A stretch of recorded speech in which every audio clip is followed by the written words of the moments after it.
Eh bien, merci de nous avoir rejoints ce soir. Nous allons discuter sur notre série Amour toujours, rêve ou cauchemar de l'épisode 2, le couple. Et je crois, Christelle, que tu as peut-être un petit résumé de ce qu'on a vu jusqu'à présent. Tu voulais en parler? Oui, alors si vous êtes là, c'est que vous avez envie de suivre cette série que nous avons lancée tous les deux, donc a priori en 8 épisodes pour l'instant, peut-être plus, que nous avons intitulé Cédric et moi Amour toujours, rêve ou cauchemar. Et donc dans l'épisode 1, que vous avez tous revu bien sûr, soit direct, soit en replay, que Cédric nous a gentiment mis en replay, il nous en parlera après parce que moi ça me dépasse. Dans l'épisode 1, on a parlé du désir avec un petit peu quels étaient les points de manifestation du désir. Cédric nous avait parlé des différents mots qu'on utilisait pour définir l'amour, et puis on avait aussi parlé des représentations du couple et de l'amour qu'on nous propose dans le cinéma, la publicité, dans les magazines et tout ça, pour essayer un petit peu de réfléchir entre ce qu'on a envie de vivre dans notre quotidien, ou en tout cas ce que les images nous proposent. Est-ce que c'est plutôt du désir ou est-ce que c'est plutôt de l'amour? Voilà.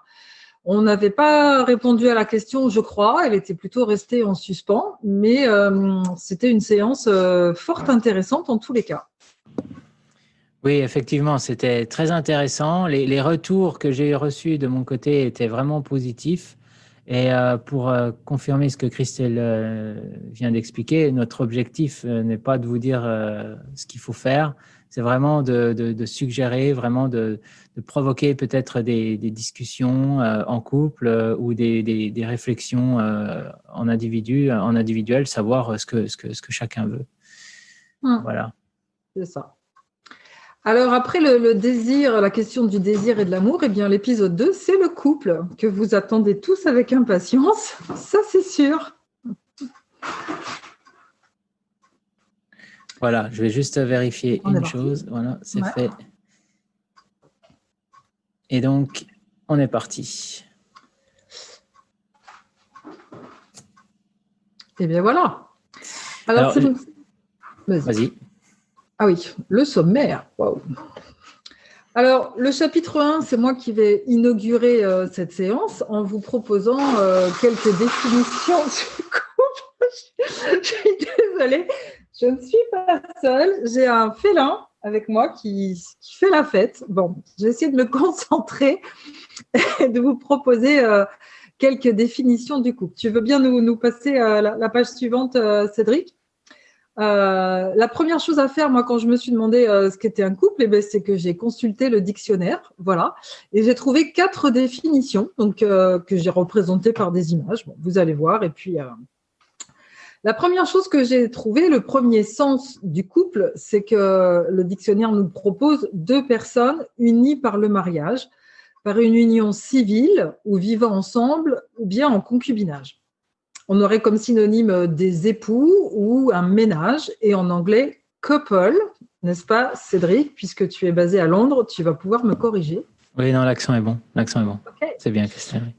Alors, le sens numéro 2 qui est proposé pour la définition du couple, c'est 2 personnes liées par un sentiment, un intérêt commun, une même volonté, des affinités, des caractères, provisoirement sur une longue durée. Donc, ce n'est pas tout à fait la même chose, et on peut avoir ainsi comme ça un couple de danseurs ou un couple d'amis. Le synonyme, là, ce serait duo, tandem ou binôme. Ce n'est pas tout à fait la même chose.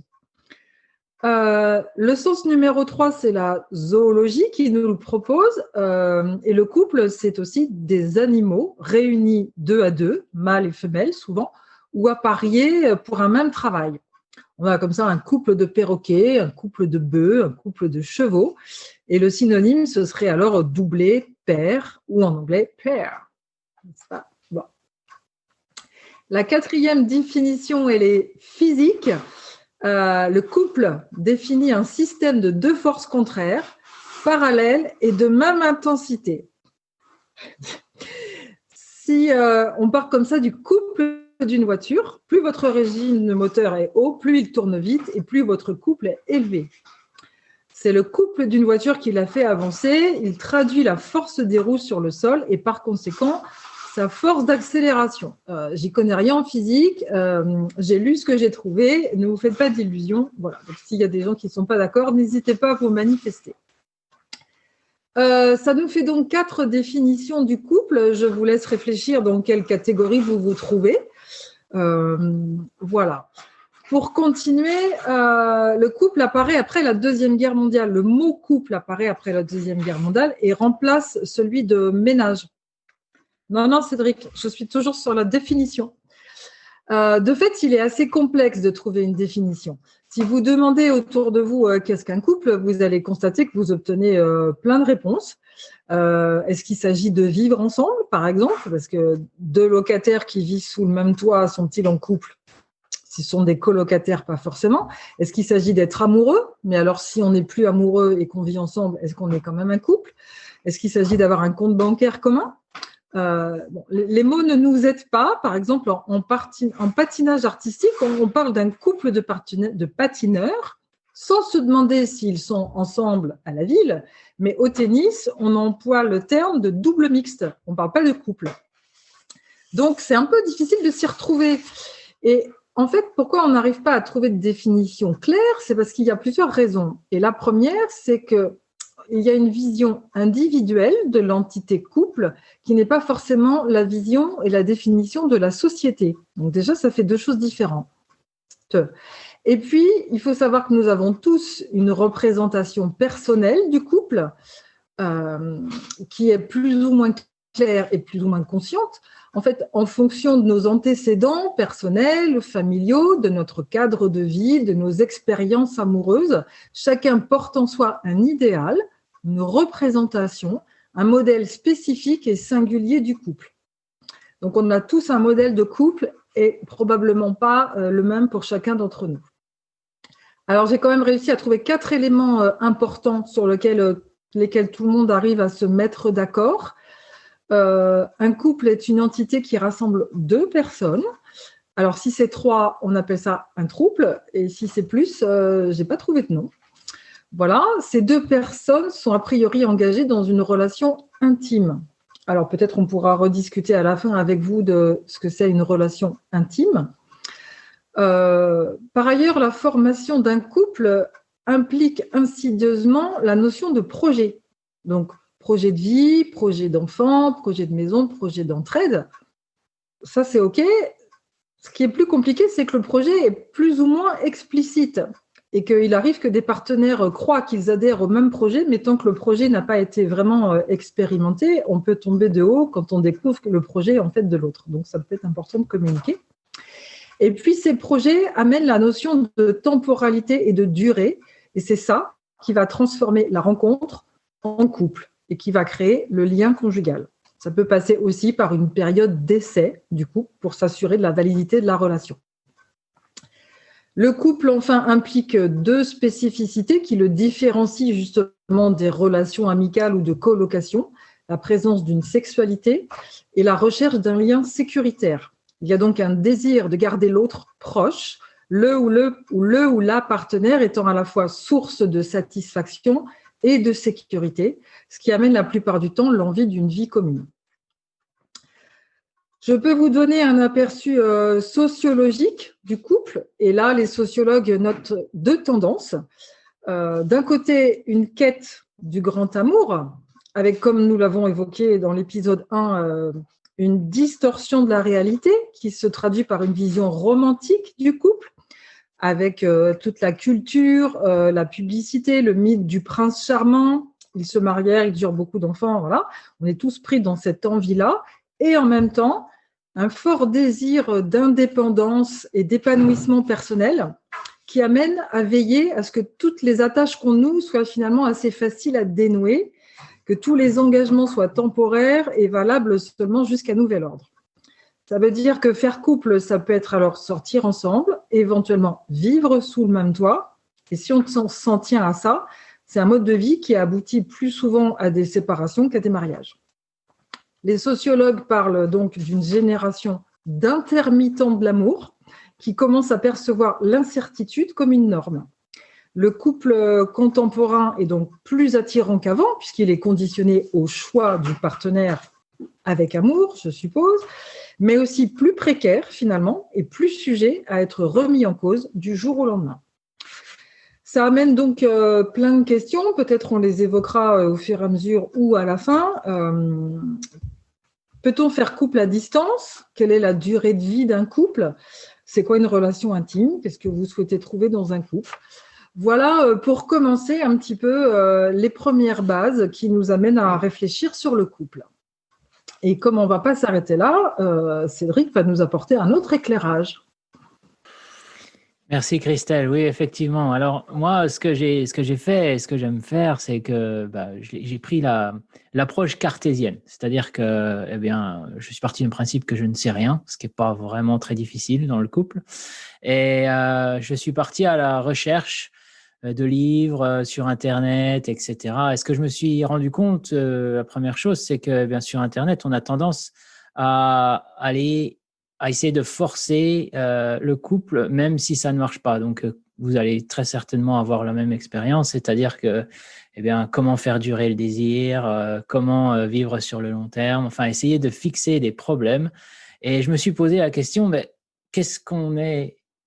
Depuis quand est-on en couple? Ça veut dire, est-ce que ça a toujours été le cas? Et je suis remonté et j'ai été surpris. Et je préfère vous prévenir tout de suite, il y a du lourd et ça ne peut pas être forcément que des bonnes nouvelles. Donc, on y va. La première chose que je voulais faire, c'était regarder d'un point de vue anthropologique. C'est-à-dire que on fait partie d'une chaîne des mammifères et donc on a des cousins, les chimpanzés et les gorilles, mais je vais me concentrer plus sur les chimpanzés ce soir, et également une autre branche de l'évolution qui sont les oiseaux. Et en commençant par eux, on se rend compte que les oiseaux sont à 90% monogames, mais pas monogames à vie, monogame saisonnier. C'est-à-dire que la femelle, comme elle a une gestation extérieure, elle pond un œuf et donc elle a besoin de deux individus, le mâle et la femelle, pour s'occuper de l'œuf jusqu'à ce qu'il éclose et ensuite s'occuper des oisillons jusqu'à leur maturité. Ce qui est intéressant à noter aussi chez les oiseaux, c'est que vu qu'ils sont monogames, ils ont en fait le même poids et la même taille, en règle générale. Je suis sûr qu'il y a des exceptions, mais en règle générale. Et encore une fois, c'est les experts qui en parlent, c'est pas moi. Si on regarde les humains actuellement, on se rend compte que, nous aussi, nous sommes monogames saisonniers. C'est-à-dire que, on va, et là, je parle du couple homme-femme, on va avoir un projet d'enfant et une fois que les enfants sont un peu plus grands, en règle générale, c'est là où les divorces peuvent arriver. Si on regarde ensuite chez les primates, nous faisons partie de la même famille des mammifères et chez les mammifères, il y a seulement 3% de monogamie. Donc, j'imagine que ça va en faire rire certains, mais chez les chimpanzés, c'est la femelle qui définit la lignée, la descendance, et on appelle ça matrilinéaire. La gestation se fait à l'intérieur de la femelle, c'est-à-dire que le mâle n'a qu'une fonction reproductrice. La femelle va multiplier les rencontres pour assurer le fait qu'elle va porter, et les mâles vont avoir comme objectif de se battre pour pouvoir enfanter ces petits. Donc, il y a des alpha mâles et des alpha femelles. Les femelles qui sont haut placées ont plus de chances d'avoir des rapports sexuels et elles vont aussi avoir plus de chances d'avoir des enfants en bonne santé, qui vont eux aussi être haut placés dans la hiérarchie chez les chimpanzés. C'est intéressant de noter aussi que chez les chimpanzés, les femelles vont à la rencontre du mâle et leur passent le message qu'elles sont disponibles pour le sexe. En dehors de ces disponibilités, les mâles ne vont faire aucun mouvement vers la femelle. En termes de poids et de masse, les mammifères, le mâle est toujours un peu plus grand et un peu plus fort, corpulent que la femelle. Et ça, c'est dû au fait que eh bien, la femelle va sélectionner les mâles les plus agressifs, les plus forts et les plus grands en taille. Donc, on peut voir chez les humains que le mâle et la femelle, donc l'homme et la femme, sont vraiment, ont des corpulences, encore une fois, en général, différentes, où l'homme est plus grand et plus fort que la femelle, ce qui nous dit, donc ce qui dit encore une fois aux experts, qu'on est dans une monogamie, non-monogamie naturelle. C'est-à-dire que les mammifères sont des polygynes et des polyandres. Voilà, c'est-à-dire qu'un mâle peut avoir plusieurs femelles et une femelle va plus avoir plusieurs mâles. Et on n'est pas très très loin des réalités actuelles.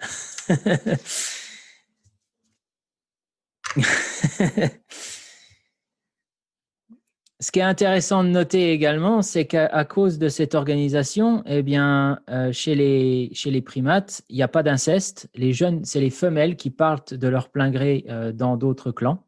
Il n'y a pas de viol. Les femelles dictent leur disponibilité sexuelle. Quand, dans les rares occasions où elles se font embêter, eh bien, quand elles se défendent, elles appellent les autres mâles et les autres mâles vont la défendre et vont arrêter l'importun. Il n'y a pas non plus de violence conjugale, vu qu'il n'y a pas de père, donc il n'y a pas de problème. Il n'y a pas vraiment de vie entre mâle et femelle. Et donc, les violences sont plus entre les sexes plus qu'entre sexes, si vous voyez ce que je veux dire. Donc, chez les primates, on a un coït sans naissance qui est totalement différent de la naissance. Le père ne sait pas du tout s'il est le père ou pas. Et les mâles n'ont donc aucun pouvoir coercitif sur les femelles. Donc, ma prochaine question, et j'imagine la vôtre, qu'en est-il des êtres humains ? Donc, ce qui est intéressant de voir également, c'est que tous les experts qui sont posés qui sont posés la question se rendent compte que le passage du règne animal au règne humain est en fait le fait que est le moment où l'homme a voulu contrôler sa descendance. C'est-à-dire qu'on est passé d'une organisation matrilinéaire chez les primates à une lignée patrilinéaire, organisation patrilinéaire chez les humains. Donc, c'est le père qui contrôle la sexualité de la femme pour assurer sa descendance. Depuis le début de l'humanité, la femme a été sous la domination des hommes.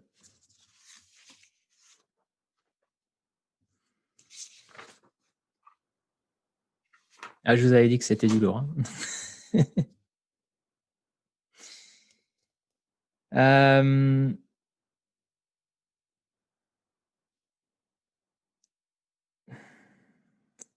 voulais parler d'une chose, mais on va ensuite parler du mariage. Donc, je vais sauter le prochain point. Donc, je suis en train de juste voir là où je vais ce que je voudrais vous partager.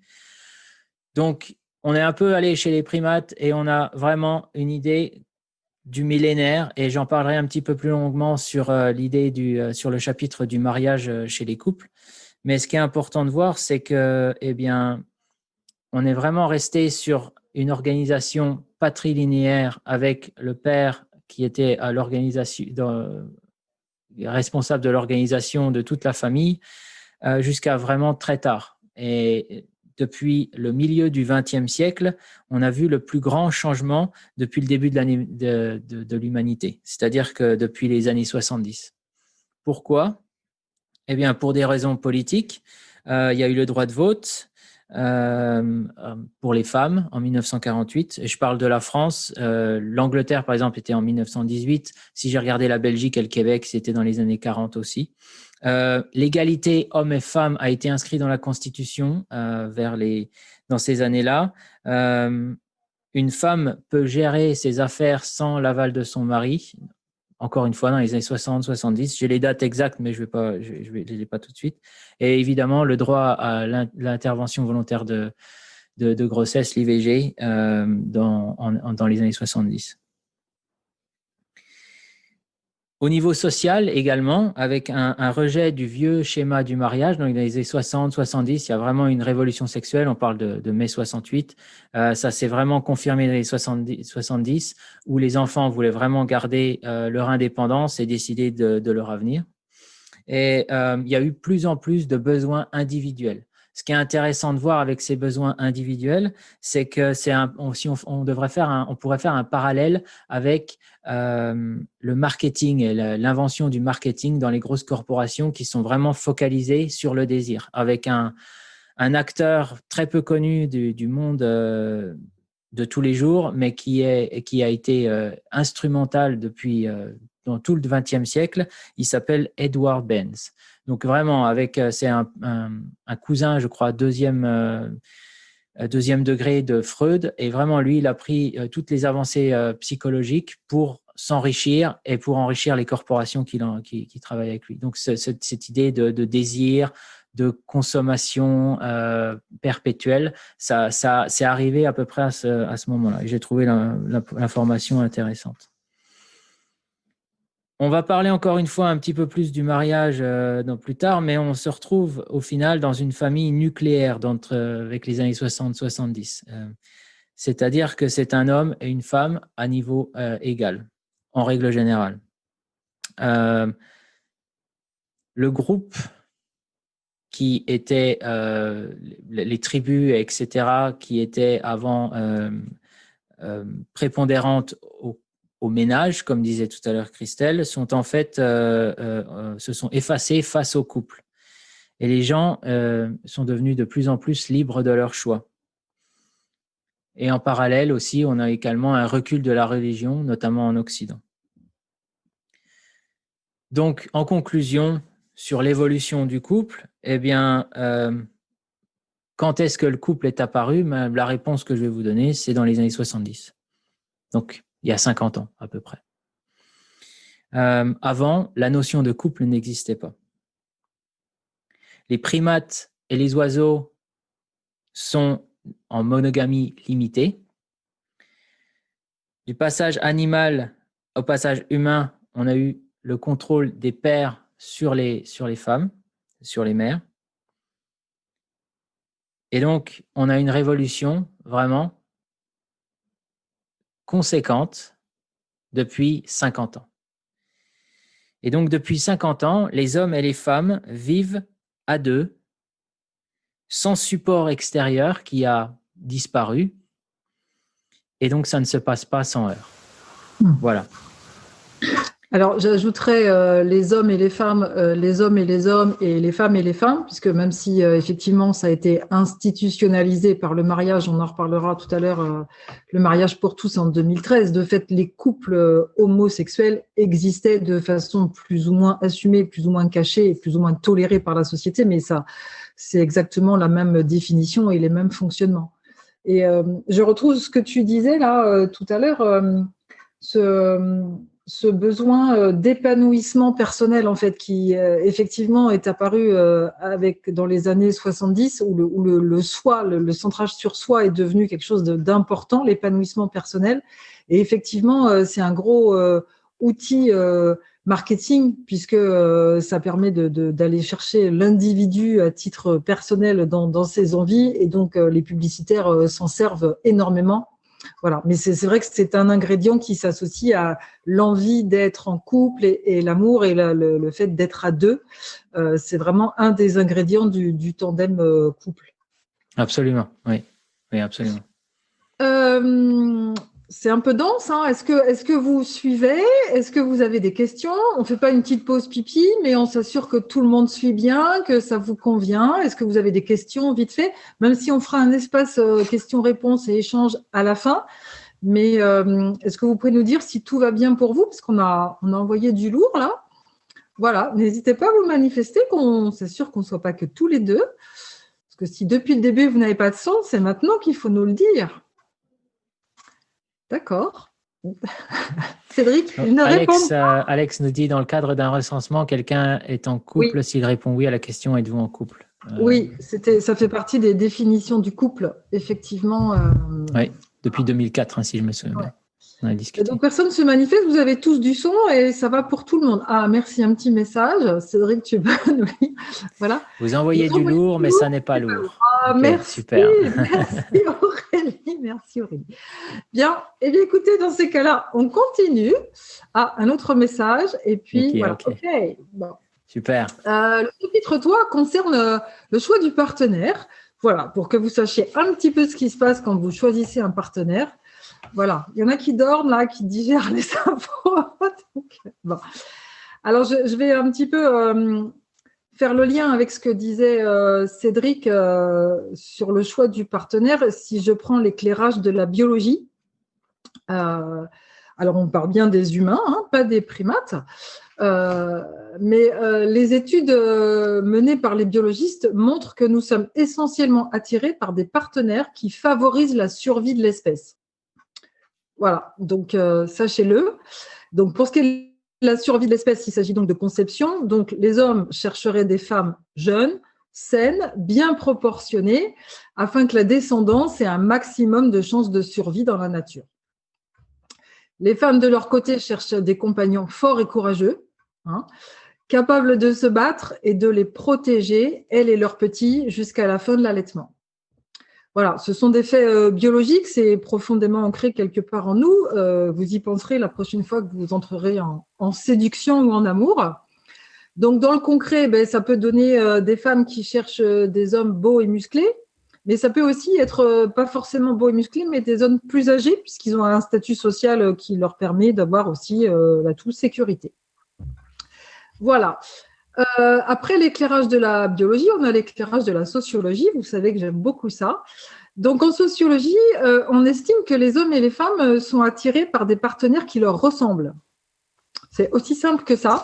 On parle d'endogamie, qui consiste à choisir prioritairement et majoritairement son futur conjoint dans l'aire géographique dont on fait partie, ou autour du métier que l'on exerce, ou autour de la religion, ou dans la classe sociale dans laquelle on appartient. Donc, en fait, en termes de couple qui se ressemblent, s'assemblent, c'est quand même assez triste, mais c'est quand même une réalité sociologique. Et d'ailleurs, je suis allée chercher des chiffres. Alors, il n'y a pas beaucoup d'études sur ce sujet, mais quand même, un sociologue français qui s'appelle Milan Boucher-Valat nous a donné en 99, ça date un peu, mais enfin quelques chiffres, quelques infos. Non, c'est plus récent comme étude, puisque en 2011, on savait que 78% des ouvriers vivaient avec une ouvrière ou une employée. Seuls 2,8% des ouvriers vivaient avec une femme cadre supérieure. Vous voyez que ce n'est pas si facile de changer de classe sociale. De leur côté, 38,5% des cadres supérieurs forment un couple avec un ou une femme de même catégorie sociale. On n'y échappe pas. On appelle ça l'homogamie, en fait, choisir un partenaire dans la même sphère sociale. Et en termes de diplôme, c'est exactement la même chose. Les 2/3 des hommes sans diplôme nés avant 70 vivent en couple avec une femme ayant au mieux le BEP. 80% des bac plus 5 sont en couple avec un homme ou une femme disposant d'au moins un bac plus 2. Voilà, donc l'amour entre deux personnes, selon la sociologie, n'est pas le fruit du hasard. Les goûts personnels sont orientés en fonction de notre milieu. On aime vivre avec une personne qui partage un mode de vie similaire. On est tous confrontés à ça, des mêmes habitudes de loisirs, des mêmes centres d'intérêt. Et donc, on tombe amoureux de quelqu'un qui nous ressemble, quelqu'un qui a le même humour, quelqu'un que nous trouvons intelligent, mais selon nos critères, quelqu'un qui partage notre façon de parler, quelqu'un qui partage ce qu'on aime. Voilà. C'est un peu triste. Quelqu'un qui finit tes phrases. Quelqu'un qui finit tes phrases. C'est comme ça qu'on sait qu'on s'aime, c'est sûr. Je voulais te demander, Christelle, oui. Est-ce que c'est pas aussi lié au fait que quand on a un bac plus 5, on se rend compte au final, on se rencontre à l'école, à l'université? Est-ce que ça peut avoir une incidence, tu penses, ou c'est plus au travail?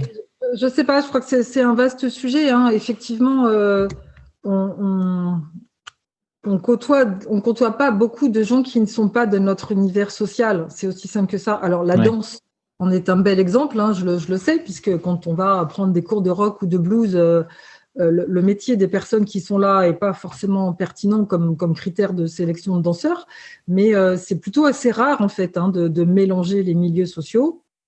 Voilà, c'est un vaste débat, hein, effectivement, qui n'est pas celui de ce soir, sinon on va les perdre. Voilà.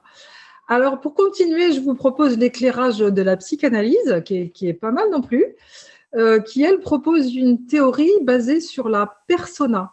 Alors, la persona, ce serait en quelque sorte notre costume, qui ne dit pas forcément qui on est, mais ce qu'on veut montrer de soi aux autres. Et alors, selon cette théorie, les hommes, aussi bien que les femmes, seraient attirés par quelqu'un qui les mettrait en valeur. Voilà. Il vaut mieux faire envie que pitié. Peut-être c'est ça la phrase à la va-vite qui pourrait correspondre à ça. Donc, si nous avons l'impression que notre partenaire est admiré ou critiqué dans notre groupe ou dans notre famille, ça a une incidence sur nos sentiments à son sujet. Voilà. Donc, c'est pas un conjoint qu'on cherche, c'est plutôt un beau costume. Et donc là, l'argument, c'est qu'il y a beaucoup de femmes, certaines femmes, de médecins ou de juges qui utilisent l'identité professionnelle de leur mari pour avoir un statut en société. Mais aussi, on y revient, des vieux monsieur qui ont à leurs bras de superbes jeunes femmes. Mais peut-être que le coup de foudre existe, finalement. Bon, je ne vais pas m'étendre sur le sujet non plus. L'amour peut frapper. Alors, le dernier éclairage... c'est la psychologie humaniste qui m'intéresse moi beaucoup, et notamment l'approche ericksonienne, qui propose une théorie selon laquelle on serait attiré par un partenaire dont la présence à nos côtés soignerait nos blessures. Accrochez-vous bien, c'est très intéressant, vous allez en sortir transformé, vous ne regarderez plus vos partenaires de la même façon. Cette théorie expose l'idée que dans le ventre de notre mère, pendant la gestation, nous avons des échanges avec elle de fluides qui répondent, c'est fait pour ça la grossesse, hein, qui répondent idéalement et instantanément à tous nos besoins. Et donc, on a la sensation dans cet endroit-là que tout est parfait. Il n'y a aucun manque, notre corps est dans la plénitude et dans l'entièreté. Sauf que dès la naissance, les choses se gâtent. Et la mère ou le père, aussi présents soient-ils, ne peuvent pas répondre de façon adaptée et adéquate à tous les besoins. Ça n'est pas possible. Donc, nous commençons à éprouver du manque. Les expériences négatives arrivent, les blessures arrivent au cours de l'enfance. Cela fait de nous des êtres incomplets, toujours en manque de quelque chose. Et souvenez-vous ce qu'on a vu sur le désir, le manque, c'est justement ce qui fait le commerce des publicitaires. Alors, vivre avec le manque, ça pourrait être faisable finalement, mais en fait, nous gardons le souvenir de cette plénitude et nous recherchons dans le monde, à l'extérieur de nous, quelqu'un qui va pouvoir nous combler, qui va pouvoir nous rappeler cet état de plénitude et qui va répondre à nos besoins, tous nos besoins, une personne qui serait susceptible de guérir nos blessures d'enfance, une sorte de parent idéal, en fait, tel que l'était la mère pendant qu'on était dans son ventre. Donc, l'idée là, c'est qu'on recherche chez l'autre ce que nous ne pouvons pas vivre quand nous sommes seuls. Donc, en la présence de l'autre, nous nous sentons complets, d'où l'expression « ma moitié », c'est-à-dire que si on n'a pas sa moitié, on n'est pas complet. Donc, nous imaginons que ce partenaire va réparer nos blessures, il représente une image idéale de père ou de mère pour notre enfant intérieur. Et alors là, il y a un petit problème parce que nous ne sommes plus un enfant, nous sommes un adulte. Et donc, nous adressons à notre partenaire que nous avons choisi une demande qui ne correspond pas vraiment à ce qu'il est. Et c'est comme ça qu'on se retrouve avec des partenaires qui peuvent ressembler à notre parent, soit notre père, soit notre mère. Oui, regardez-le bien. Alors, pas forcément sur la forme, évidemment, mais sur le fond. Ou alors, si on est vraiment en révolte, un conjoint qui serait à l'exact opposé de notre parent. Donc là, l'idée, c'est que c'est notre inconscient qui détermine notre choix amoureux et qui nous amène à choisir tel ou tel partenaire. Voilà, bon, ça me rend un peu triste, mais c'est comme ça. Peut-être le fait d'en être conscient, ça va permettre de regarder les choses autrement. Ce sont des éclairages assez différents. à chacun de faire son chemin et puis de réfléchir. Voilà. Et alors, Alex Terrier nous pose la question des phéromones. Alors, j'en parlerai au chapitre suivant. Voilà. Alors, bon, j'ai mon deuxième félin qui va nous rejoindre. Il s'avère qu'un jour, ils vont se rendre compte qu'ils sont surnuméraires et que je donne pas cher de ma peau. Ils ont été nourris, donc voilà. Cédric, je te passe la parole pour le coup pour la suite. Je laisse chacun méditer sur le choix de son partenaire. Ça va pas être possible.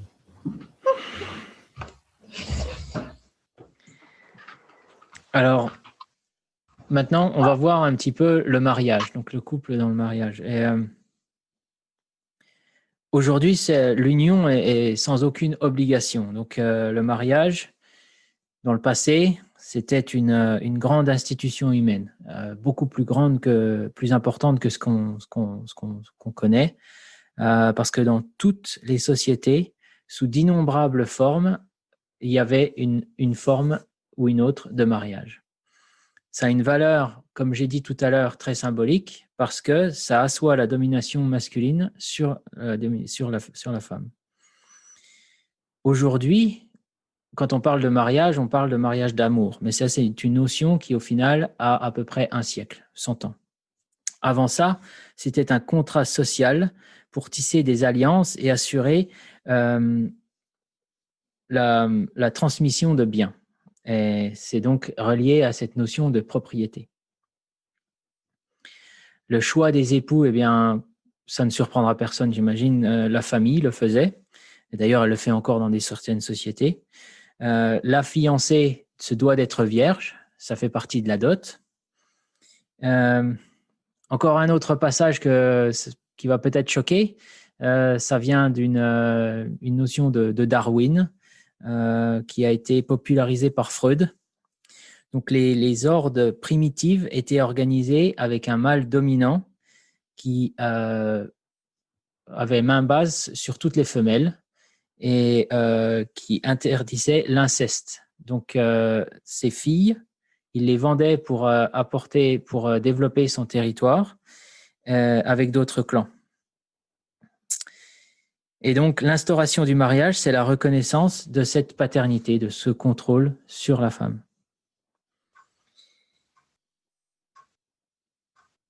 Alors, je ne sais pas si c'est le moment, Cédric, on n'en a pas parlé tout à l'heure, mais moi, je fais souvent référence à la sociologue Irène Théry, qui dit en fait que le mari, c'est le père de l'enfant.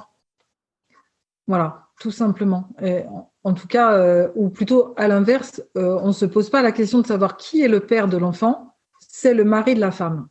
Et le mariage sert à ça, en fait, à reconnaître la paternité qui évite à tout le monde de se poser des questions. Ce qui, de fait, n'était pas forcément la réalité, puisqu'il y avait des relations adultères et voilà, des enfants adultérins. Mais aux yeux de la loi, le père de l'enfant, c'était le mari de la femme. Absolument, oui. C'est ce que j'ai dit tout à l'heure, c'est-à-dire que dès qu'on est passé sur une organisation familiale patrilinéaire, le père a voulu vraiment sécuriser. On va être la pureté de sa descendance, s'assurer que c'est bien ses enfants. Et donc, à partir de là, tout a découlé sur des millénaires. Et ce qui est intéressant également, Christelle, c'est que c'est partout dans le monde. C'est-à-dire qu'il n'y a pas un endroit du monde qui n'a pas été fait. Donc, les femmes étaient des monnaies d'échange pour les hommes, pour assurer leur descendance et pour assurer aussi leur territoire. L'inverse n'a jamais existé. Donc, c'est vraiment très intéressant. Donc, ce que je voulais vous parler également, c'est l'organisation de la structure sociétale au travers des millénaires. Et donc, j'ai un graphique qui est la source, qui est du docteur Philippe Breneau, qui a écrit un livre que je vous conseille, Pourquoi c'est si compliqué l'amour, qui met bien en évidence les sociétés traditionnelles. Donc, vraiment, on parle de millénaires et sur la planète entière où on a Dieu, les ancêtres, les anciens, le groupe, le village, le clan, la famille. Et pour moi, je me souviens de mes grands-parents où il y avait une vie de village qui n'existe plus trop aujourd'hui, vu que tout le monde a migré sur les villes.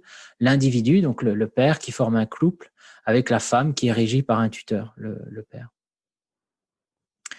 Et eh bien, j'en ai fait écho dans les années 70 de ce changement majeur qui s'est opéré notamment en Occident, où on est dans la société moderne, c'est-à-dire que les parents ne décident plus du futur de leurs enfants. Les enfants vont aller en couple de leur choix, donc homme-femme, homme-homme, femme-femme, et même plus aujourd'hui avec les différents genres. Et ils vont former un couple autonome qui va, dans le cas d'un homme et d'une femme ou de couples qui souhaitent adopter, d'avoir des enfants. Et il n'y a jamais plus de 2 générations. Donc, en règle générale, je pense qu'on est tous dans ce cas, ou qui sera sous un même toit. Donc, on voit avant où il y avait plusieurs, ou peut-être même en Asie ou dans les familles élargies, qui sont différentes des familles nucléaires, ou les familles élargies, on a plus de 2 générations qui vivent sous le même toit. Donc, les grands-parents, les parents, les enfants, les petits-enfants. Ou alors une société polygame. Donc, pourquoi est-ce qu'on se marie aujourd'hui ? C'est pour fonder une famille avec des enfants, c'est pour prouver son amour et le déclarer publiquement. Ça, c'est le genre de choses que Hollywood adore particulièrement. C'est pour acquérir un statut social homme-femme marié qui est beaucoup plus gratifiant que le célibat. C'est pour légitimiser les rapports sexuels. C'est pour obtenir de l'argent ou une nationalité ou une naturalisation. La carte verte aux États-Unis. Formalisation juridique des questions de patrimoine, toujours. Mais maintenant, la femme a son patrimoine, etc. J'ai regardé aussi dans les mariages et voir un petit peu l'approche dans les conflits maritaux. La France et certains pays d'Europe voient ça, lient ces problèmes à des problèmes psychologiques chez les personnes. Donc, ce que tu disais tout à l'heure, Christelle, c'est dans le passé, c'est lié à l'enfance, c'est lié à l'expérience, c'est lié au père et aux mères. Les anglo-saxons voient plus ça comme un mécanisme de contrôle social et de subordination des femmes aux hommes. Donc, voilà, on a vraiment couvert de toute façon les 2 sujets et on se rend compte que les 2 sujets sont complémentaires. Hein. C'est une partie est historique sur des millénaires et l'autre, c'est le problème de qui on recherche inconsciemment et consciemment.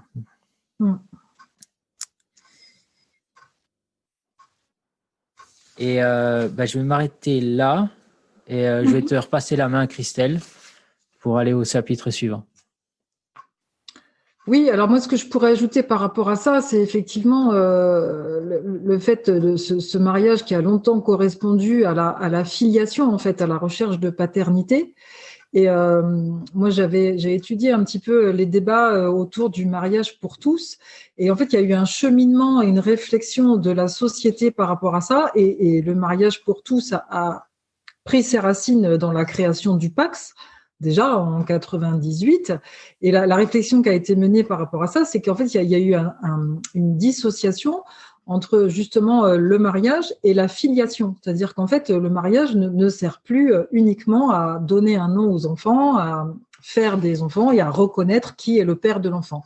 Les 2 ont été complètement dissociés avec les lois que tu évoquais tout à l'heure, ce qui fait qu'un enfant avec l'autorité parentale conjointe qui est arrivée aussi, un enfant a un père et une mère, les 2 sont en lien avec lui, et donc ça dissocie complètement la descendance, le souhait de descendance du mariage. Ce qui a permis d'arriver en 2013 et d'autoriser le mariage pour tous, et notamment le mariage homosexuel, où en fait, justement, le projet d'enfant n'est pas forcément le centre du mariage. Ça peut l'être, et ça entraîne d'autres débats avec la GPA, la PMA, mais en tout cas, le sens du mariage n'est plus forcément le besoin de fonder une famille, mais ça peut être juste faire couple, justement. Et c'est la procréation médicalement assistée. Donc, en fait, la question, c'est est-ce que 2 couples d'hommes, par exemple, peuvent concevoir un enfant, ça pose la question. Et puis la GPA, la gestation pour autrui. En fait, le mariage homosexuel a soulevé ces questions-là, effectivement, puisque la loi veut l'égalité pour tous. Et donc, si un couple hétéro peut avoir un enfant, un couple homosexuel aussi, de fait, le droit les y autorise. Et donc, ça emmène. Irène Théry parle beaucoup finalement de couple à trois aussi, puisque dans le cas d'un couple homosexuel de femmes, il y a l'intervention d'un tiers, hein, et de la même chose pour un couple d'hommes, s'ils veulent un enfant, il faut une mère porteuse en fait. Donc, ça soulève plein de questions éthiques, ces choses-là, et puis aussi, ça a permis de faire évoluer le droit. Voilà. Par rapport à ce que tu disais sur les enfants qui étaient hors de qui n'étaient pas ceux du mari, de la mère, il y avait quand même une très très grosse injustice par rapport à ça, puisque les enfants qui étaient nés hors mariage étaient des bâtards. Et la mère était exclue de la société, c'était une paria, sa vie était foutue. Bon, voilà, elle supportait seule le poids de l'enfant, son éducation et tout ça.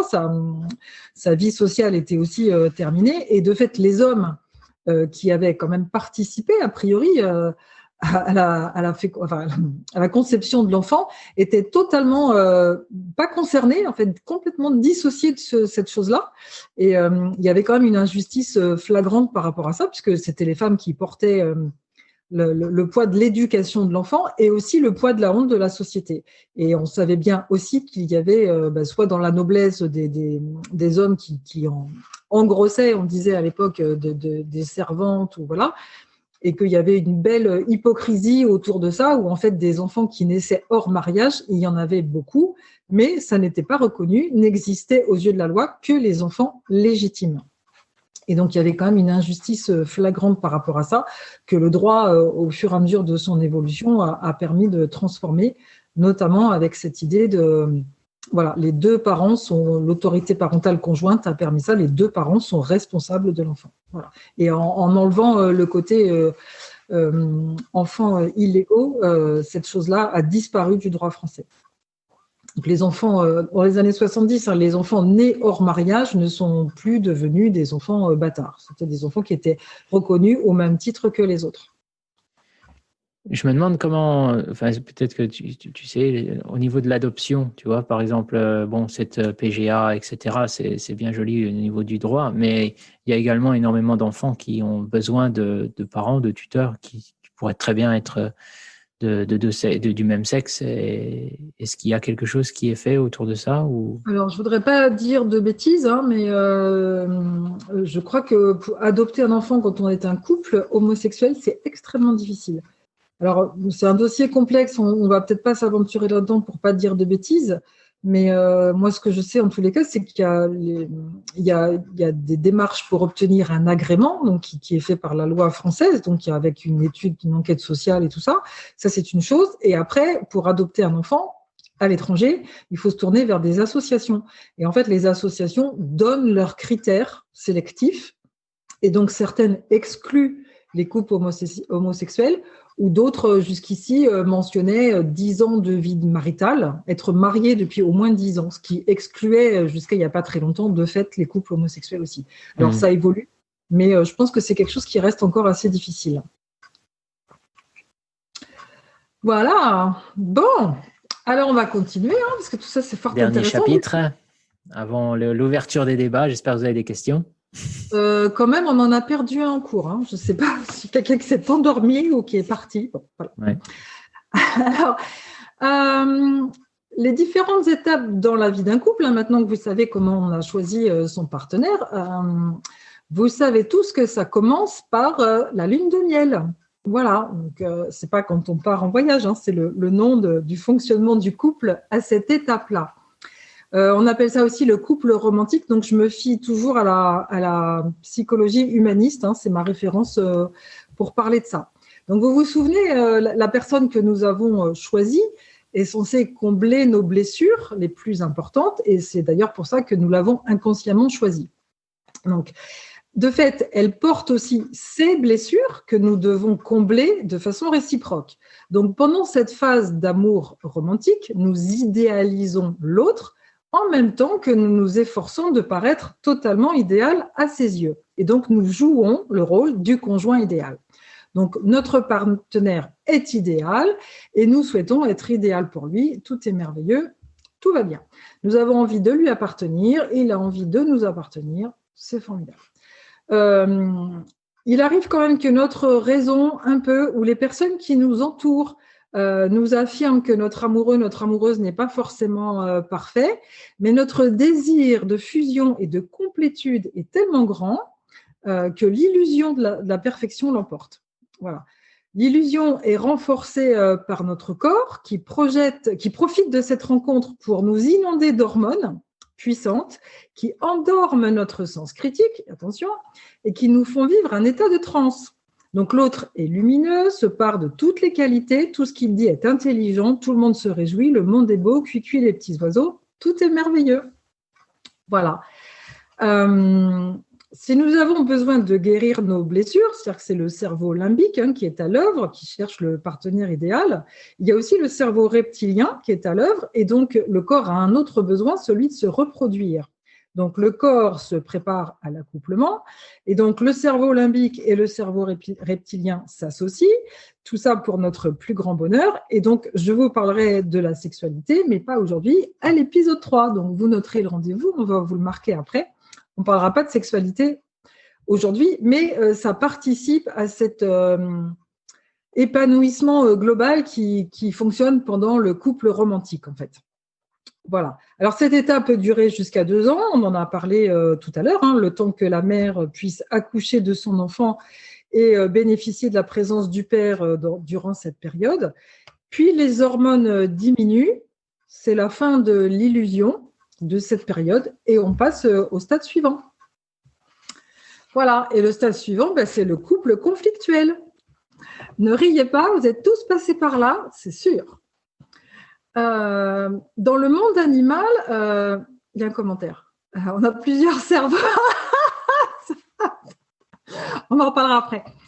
Dans le monde animal, le couple conflictuel existe en fait, ça se représente par la séparation du couple, soit juste après l'accouplement, soit après l'élevage des petits. En général, ça se passe bien. Quelquefois, la femelle doit chasser le mâle à coups de bec ou à coups de dents, mais en général, celui-ci s'éloigne sans faire d'histoire. Je dis ça, je dis rien. Chez les humains, c'est le moment où la vie à deux commence. Voilà, une fois que la lune de miel est bien passée, et on en a parlé la dernière fois, c'est justement ça qu'on ne nous montre pas dans les histoires, puisque les belles histoires romantiques d'amour et tout ça commencent au moment du premier baiser. Voilà, la vraie vie commence après. Donc là, on commence à être confronté à la vie à deux. On est dans le quotidien, les hormones chutent, les masques tombent, et on découvre l'autre sous un autre angle. Donc, il ne correspond pas forcément à nos rêves conscients, mais je vous rappelle que c'est notre inconscient qui l'a choisi. De fait, l'autre, c'est une personne à part entière, avec ses qualités, ses défauts, ses habitudes, ses goûts, et ça n'est pas le fantasme qu'on avait projeté. Ça évolue aussi puisque notre partenaire, finalement, a aussi une baisse d'hormones, donc il ne répond plus tellement à nos attentes, il est moins impliqué dans le fait d'être le partenaire idéal, donc il répond moins à nos attentes, il semble plus égoïste. Et accrochez-vous bien, nous allons finir par découvrir qu'il a les défauts qui nous font penser à notre père ou à notre mère. Puisque c'est comme ça qu'on l'avait choisi selon ces critères-là, il a aussi les défauts de nos parents adorés. Voilà. Alors, ce changement demande une période d'adaptation. C'est plus ou moins facile selon les couples. Le retour à la réalité peut être pénible, parce que chaque partenaire se retrouve à nouveau seul avec lui-même, incomplet, puisque c'était cette demande de complétude qui avait généré le couple. Et d'un coup, on peut se retrouver blessé que l'autre ne remplisse pas la totalité de nos manques. Donc, on lui en veut, les conflits s'installent et le couple recherche un nouvel équilibre qui se fait souvent dans une relation dominant-dominé avec des sacrifices, des compromis, des sentiments d'infériorité, de la culpabilité et ça peut même aller jusqu'à des crises de violence. Pendant cette phase de conflit, chacun se réajuste et ça peut se traduire par des actes physiques, donc concrètement quitter la maison, prendre un amant, fuir dans son travail, trouver d'autres occupations, et ça correspond à des solutions de fuite. On peut aussi poser des actes intellectuels, comme du travail sur soi, consulter un psy, un coach, suivre une formation. Faire un webinaire. Écouter un webinaire. Et ça, ce sont des solutions qui correspondent à des appels à l'aide. Quand le fossé est devenu trop grand entre les partenaires, il arrive que la solution envisagée pour être heureux semble être d'évoluer chacun de son côté, en fait. De fait, on va chercher un autre partenaire plus adapté.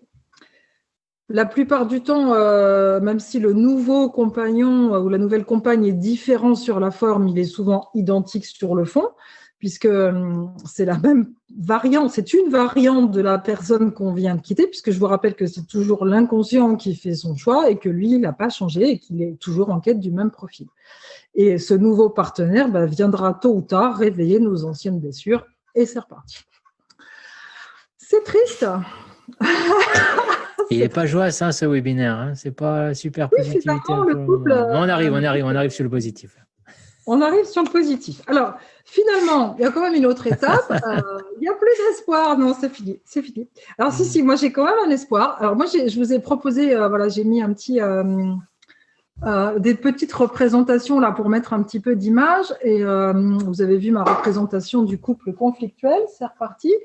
Et la troisième étape qui peut arriver après, c'est le couple conscient. Et donc ma représentation du couple conscient à moi, c'est Simone de Beauvoir et Jean-Paul Sartre. Et voilà, je vous invite à en chercher une qui vous convienne.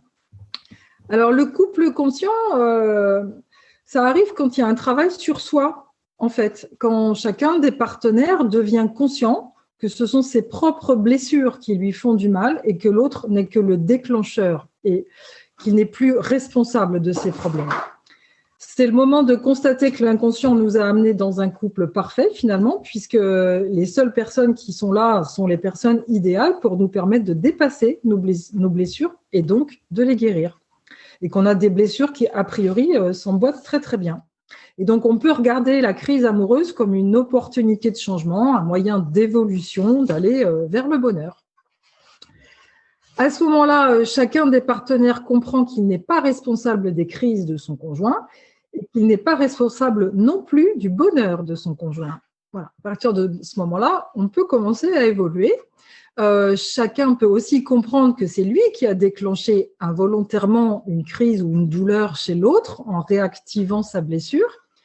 Sachant ça, il va pouvoir s'excuser, on va pouvoir discuter calmement et puis trouver une nouvelle conduite qui ne blessera personne pour la prochaine fois. La communication dans le couple, on en reparlera.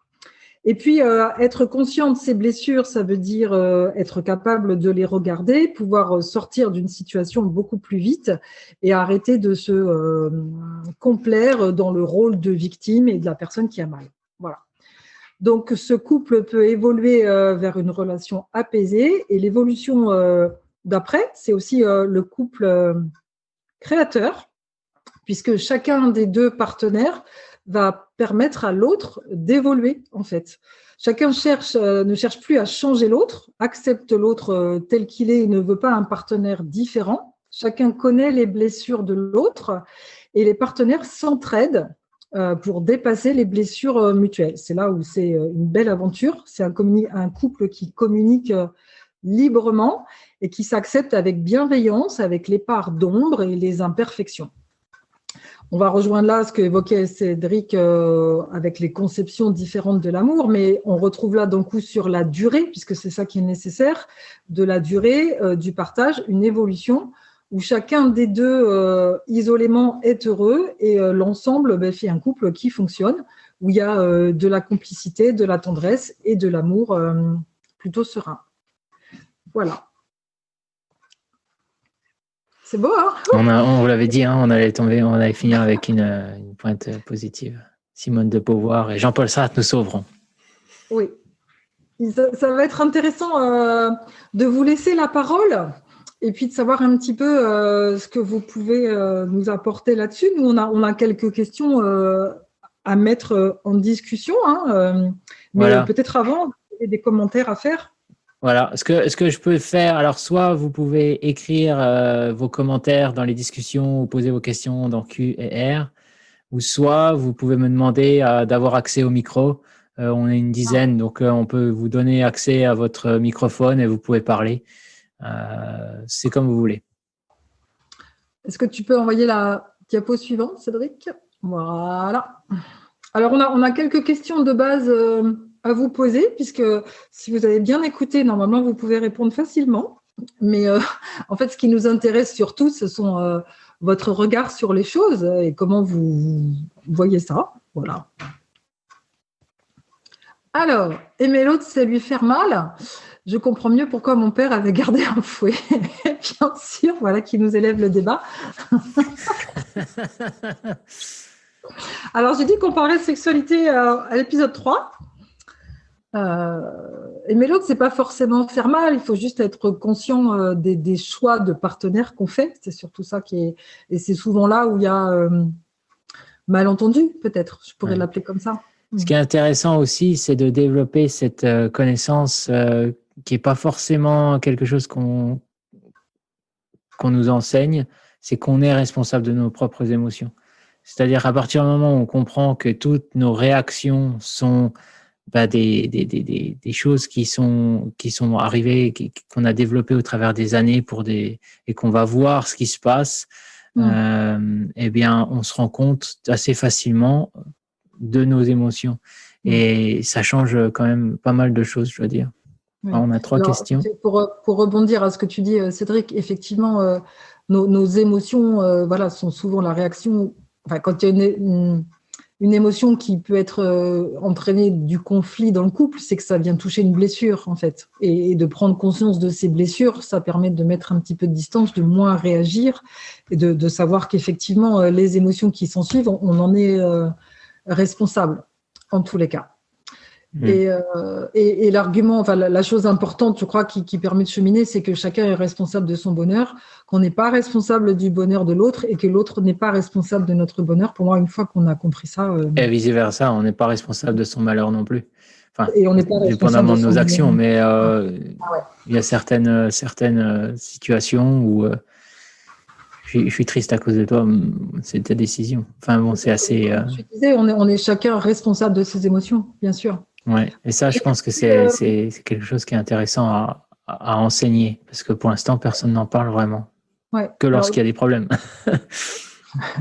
Il y a eu des remarques intéressantes, je les vois passer, et après elles s'effacent. Oui, alors on a eu Amélie qui a posé une question, je vais commencer par elle, mais elle a eu un petit problème, hop, célibataire. Alors, bonsoir, merci pour ce webinaire, avec plaisir Amélie. Célibataire, j'ai un manque de vie de couple, mais en couple, j'ai un manque de moi. Je trouve que le plus difficile est de trouver un équilibre entre les deux et sans aucun manque. Alors là, Amélie, tu vas bien aimer ce qu'on va faire dans les prochains épisodes parce que justement, on va discuter de ces barrières au final entre ce qui est un couple et le couple, c'est-à-dire le nous, le toi, le moi, et voilà. Donc on a une heure. Je pense que tu vas beaucoup aimer autour de cette discussion de garder son jardin secret. Ça va faire partie des titres. Est-ce qu'on doit tout partager et puis trouver les limites. Donc absolument, je pense que c'est tout l'art et c'est un peu ce que tu disais, Christelle, c'est-à-dire que il faut arriver à un moment où on peut se dire les choses honnêtement et si on a besoin du temps pour soi, je pense que il faut le dire et que ce soit accepté. Mais c'est vrai que cette notion d'être heureux seul, pour moi, elle est l'ingrédient de base avant d'entrer dans un couple, parce que sinon, il y a des attentes envers l'autre, et voilà. Mais comme dit Amélie, effectivement, il y a d'autres, je dirais, complications. Mais quand on est dans un couple où, effectivement, préserver son espace, avoir besoin de sa liberté, ne pas avoir envie d'être avec l'autre tout le temps, il y a d'autres contraintes, en fait, à la vie de couple. Et peut-être que la difficulté, c'est de trouver le juste équilibre. Voilà.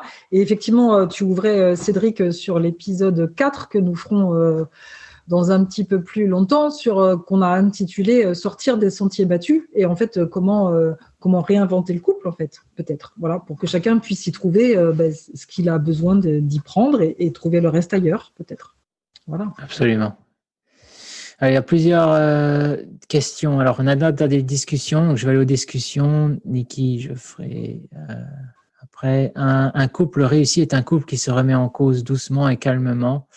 Les besoins ou blessures évoluent, changent. Savoir comprendre que les besoins de l'autre sont différents au bout de 10, 20, 30 ans est la base de la continuité du couple. Oui. La notion de responsabilité est importante, Salomé en parle. Moi, je confirmerais ça. Je ferai le lien avec les couples qui durent, enfin qui s'étendent sur plusieurs décennies ou éventuellement quand on se rencontre adolescent. On a au-delà du fait du choix du partenaire, mais on a des aspirations de vie, on a une vision de la vie, et puis on n'est pas le même à 20 ans qu'à 40 ans ou à 50 ans, et les besoins évoluent, les projets évoluent, la conception de la vie évolue, et ça m'a toujours posé question, comment on fait pour évoluer ensemble quand on est un couple sur 30 ans ou sur 40 ans, puisque voilà, on ne peut pas savoir à 20 ans comment on va évoluer, et que notre projet de vie va possiblement changer. Alors, j'imagine que communiquer, ça permet d'évoluer ensemble, mais moi, je peux aussi imaginer qu'à un moment, on n'a plus le même projet de vie. Ce que tu disais, Cédric, est-ce qu'on est obligé de rester en couple toute sa vie ou avec la même personne ? La chose, elle est quand même beaucoup remise en question maintenant. Voilà, d'autant plus que la durée de vie s'allonge et qu'on ne part pas pour un couple maintenant pour 50 ans, en fait. Voilà, c'est aussi le fait de la société. Quand même, j'ajoute, je fais un petit peu ma com, mais je suis en train de faire des podcasts en fait et d'aller à la rencontre de gens qui ont une sexualité épanouie et égalitaire. Et je suis en train comment je vais dire, de solliciter un couple qui a justement 50 ans de vie commune. Et j'aurais très envie qu'ils puissent venir témoigner, en fait, parce que de là où je suis, ça a l'air d'être un couple très heureux et très épanoui. Et j'aimerais bien qu'ils nous racontent comment ils font. Voilà, donc dès que j'aurai obtenu leur accord, je vous le partagerai et ce sera dans les podcasts. Ouais, des exemples de vie, au final, on n'en parle pas énormément, comme ça, de gens qui vivent dans l'anonymat et qui ont peut-être compris quelque chose que les autres n'ont pas compris, ou peut-être qu'il n'y a pas de solution et c'est simplement, voilà, c'est vrai que ça manque énormément dans le paysage médiatique. Ce que tu disais tout à l'heure à propos du mariage, moi, on en discutait aussi quand on s'est rencontrés, c'est que pourquoi mettre des mariages ad vitam aeternam alors qu'on pourrait très bien mettre une date de fin, de péremption, c'est-à-dire qu'on se marie pour 5 ou 10 ans et après on renouvelle ou pas. Avec cette idée de voilà, c'est pas obligatoire d'être avec cette même personne. Voilà. Mais encore une fois, on a tout ce poids de millénaires de traditions, etc. Et il y a encore des choses à faire. Et on est vraiment au tout début de la révolution, parce qu'au final, 50 ans, c'est rien dans le. C'est vrai. À côté des primates. Et je ferai le parallèle, moi, avec les relations amicales. Ou est-ce que tous, autant qu'on est, on a les mêmes amis qu'on avait il y a 30 ans ? Voilà. Qu'est-ce qui fait qu'une relation amicale, elle dure sur plusieurs décennies ? Qu'est-ce qui fait qu'elle s'arrête ? Peut-être on peut faire le parallèle, voilà, et avoir un tirage pour le couple. La première chose qui me vient à l'esprit, c'est ce côté, il n'y a pas d'obligation au final. Ouais. On est libre avec des amis. On va pouvoir parler avec quelqu'un pendant un certain temps, ne pas leur parler, et puis après des années, discuter avec eux comme si c'était hier. Enfin, on a tous un ou deux amis comme ça. C'est je pense, la grosse différence. Ouais. Quand on n'a pas d'attente, ça rend les choses plus faciles. Je vais repasser dans les questions-réponses. Comment expliquez-vous la jalousie si le couple doit être libre pour perdurer ? Je te la laisse, ça, Christelle. J'ai pas entendu parce que j'étais en train de lire une remarque qui passait par là. Comment expliquez-vous la jalousie si le couple doit être libre pour perdurer ? Alors, on n'a pas dit que le couple devait être libre pour perdurer, déjà. Et puis, alors, bon, la jalousie, il y a un chapitre sur la jalousie, vous allez devoir porter vos agendas et noter, mais il y a une session où on parle beaucoup de la jalousie parce que je crois que c'est un ingrédient qui appartient à chacun aussi et il y a beaucoup à dire sur le sujet. Voilà, donc parce que c'est pas en lien avec un couple libre. On peut être en couple non exclusif et être pour autant très jaloux, en fait. Donc, ça n'a pas grand-chose à voir avec ce que fait son conjoint, d'être jaloux ou pas. Donc, on en reparlera dans une autre session. Après, la définition du couple libre, ça se rediscute aussi peut-être dans l'épisode Sortir des sentiers battus. Mais moi, ce que j'avais évoqué jusqu'ici, pour moi, un couple libre, c'est justement comme tu disais, Cédric, c'est-à-dire que la question de l'amour, elle se repose tous les jours. Et si je suis là en couple avec l'autre, c'est juste parce que je l'ai choisi ce matin d'être avec lui et pas parce qu'il y a un emprunt sur la maison ou des enfants ou un chien. Voilà. Pour moi, c'est ça, le vrai couple libre, c'est celui qui choisit d'être ensemble avec un engagement renouvelé presque quotidien. Oui, la jalousie, ça peut être classifié comme une émotion. Et encore, comme on a discuté tout à l'heure, la jalousie, enfin les émotions, c'est chaque personne est responsable de ses propres émotions. Donc, on en parlera plus tard. Alors, Nathalie, on a dit un couple réussi, un couple qui se remet en cause doucement, calmement, les besoins ou blessures. On a vu ça. Oui, on n'en a pas reparlé et je trouvais ça très intéressant. Tu veux qu'on revoie un petit coup? Un couple réussi est un couple qui se remet en cause doucement et calmement. Les besoins ou blessures évoluent, changent, savoir comprendre que les besoins de l'autre sont différents au bout de 10, 20, 30 ans. Mais ce que je retiens de ça, moi, c'est la communication. C'est essentiel, en fait. Arriver à… Alors, communiquer, c'est une banalité, mais parler dans son couple, bien sûr, mais arriver à se dire, comme quand j'évoquais le couple conscient, c'est pouvoir accueillir l'autre dans ses zones d'ombre et dans ses imperfections. Voilà, pouvoir se dire dans tous ses côtés agréables et ses côtés moins agréables, sa petite version et sa moins belle version. Pour moi, c'est ça, vraiment communiquer, accueillir l'autre tel qu'il est, et puis écouter justement les envies de l'autre qui ne sont pas forcément ce à quoi on s'attendait. Et ça, c'est difficile, je pense. Oui, et ça me… Voilà, je repense encore à ce pragma où, c'est l'effort des deux parties pour pour faire évoluer la relation. J'aime beaucoup cette idée d'effort des deux parties. C'est-à-dire que dès qu'il y en a un qui fait plus d'efforts, la relation est finie. C'est pas la peine d'essayer de faire des efforts, ça n'arrivera à rien. C'est là où tombent les frustrations. Oui, puis ça parle d'engagement dans la relation. Ouais. Le couple réussi, celui qui s'est arrêté ou s'est passé au type de couple suivant. Alors, c'est le couple qui sait s'arrêter, c'est ça que nous dit à l'extérieur. Ah, oui. Savoir s'arrêter. Je pense, oui, d'avoir cette discussion. Oui, je suis tout à fait d'accord. Un couple réussi, c'est quand tu rends heureuse ta voisine. Le couple durera tant que ta partenaire n'est pas au courant que ta voisine est plus heureuse qu'elle. Et l'échec, c'est que ta partenaire a fini par le savoir. Ouais. Là, ça fait partie des choses, je pense qu'on va les couvrir dans les épisodes plus suivants. C'est-à-dire que oui, où est-ce que tu mets les barrières? Enfin, il faut que les choses soient claires entre les deux personnes.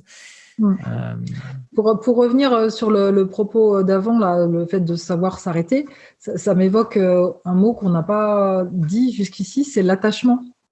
Parce qu'il y a l'amour. Peut-être ça fera l'objet d'un chapitre quand l'amour n'est plus là, mais savoir s'arrêter, savoir arrêter un couple, je pense que c'est difficile. Au-delà des aspects matériels, se séparer de quelqu'un, c'est sans doute… c'est aussi faire le deuil d'une relation et même s'il n'y a plus d'amour, il peut y avoir de l'attachement. Et peut-être c'est ça une chose difficile aussi pour arrêter la relation. Et peut-être l'attachement peut se poursuivre même si le couple n'existe plus. Oui, absolument. Oui, c'est vrai. Est-ce que vous avez d'autres questions? Une question, Amélie. Et allez-vous définir la notion d'engagement?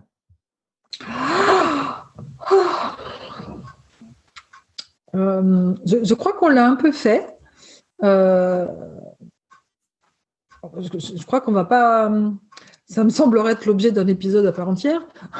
Je ne sais pas. À froid comme ça, c'est ce qu'on vient d'évoquer. Pour moi, l'engagement dans une relation, c'est déjà s'engager à faire de son mieux.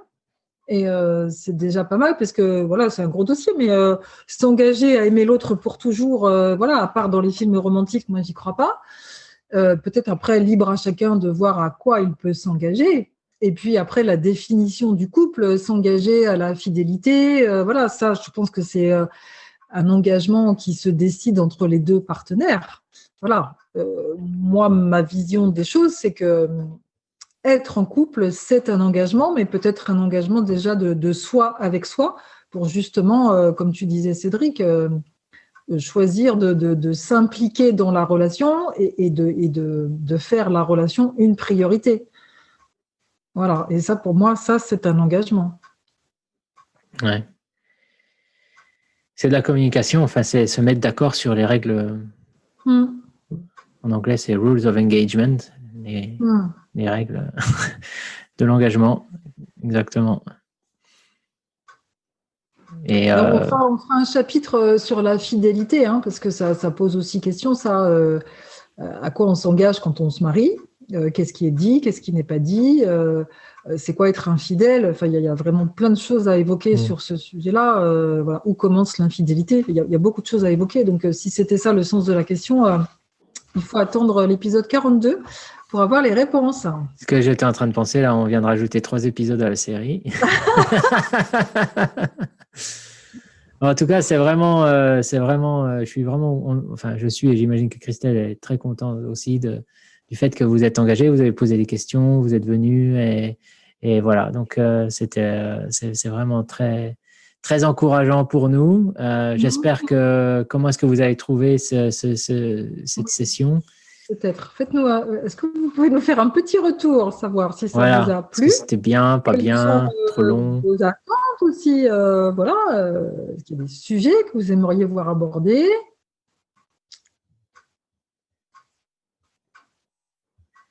Ils sont tous partis. Ça y est, on les a perdus.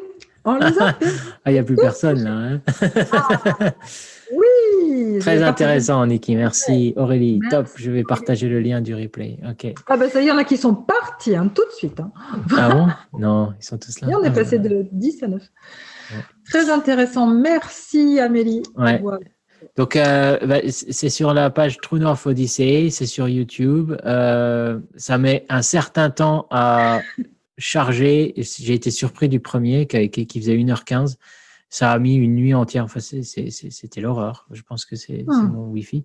Mais bon, ce sera soit dans la soirée, soit demain, soit après-demain que ce sera disponible. Et je le mettrai aussi sur True North Odyssey, etc. Voilà. Il n'y a pas d'urgence puisque eux, ils l'ont vu ce soir. Donc déjà, ils ne vont pas se le faire en replay. Mais comme on avait dit, il y a du lourd, quoi. Donc une deuxième écoute peut aider. Alors peut-être, Cédric, si tu veux nous mettre la dernière diapo, vous allez pouvoir prendre note si ça vous tente de la prochaine session. Voilà. L'épisode 3, la sexualité, que tout le monde attend. On va parler de sexe. Nous avons décidé avec Cédric de nous donner un peu d'espace parce que ces épisodes nous demandent pas mal de travail à l'un et à l'autre. Et pour avoir le temps de bien les peaufiner, eh bien, ce sera dans 2 semaines. Par ailleurs, Cédric avait aussi d'autres choses à faire mardi prochain, je crois. Mais notez bien le rendez-vous parce qu'on ne se retrouve pas mardi prochain. Les petites habitudes se prennent vite, en fait, tous les mardis. Voilà, on parlera de sexualité. Qu'est-ce que je pourrais dire de plus? Donc, le replay sera effectivement sur True North Odyssey. Il sera sans doute bientôt sur Parlons Sexe. J'y travaille en collaboration avec ma webmaster préférée pour que vous puissiez aller sur Parlons Sexe et retrouver tout ça aussi en direct. Et puis, n'hésitez pas à partager autour de vous si vous avez aimé. Plus on sera de fous et plus ce sera enrichissant. Voilà, sachez qu'on fait de notre mieux, qu'on débute, enfin pour ce qui me concerne. Et donc, c'est une belle aventure en tous les cas que je suis ravie de partager avec vous. De même, c'était un grand plaisir. Grand plaisir de discuter avec vous et de travailler avec Christelle. J'ai révisionné, c'était plus bravo. Et puis, comme il faut que tout le monde soit rentré à 18h, ça laisse le temps de regarder ce genre de choses. Franchement. Voilà, on va bientôt être disponible sur Netflix. Je suis en train de discuter les gens. Bien sûr. Ok, merci beaucoup Christelle. Merci à tous de nous avoir rejoints encore une fois. Et on vous dit à dans 15 jours. Et passez un bon reste de votre soirée. et à Ouais. bientôt. Merci à vous. À bientôt. Au revoir.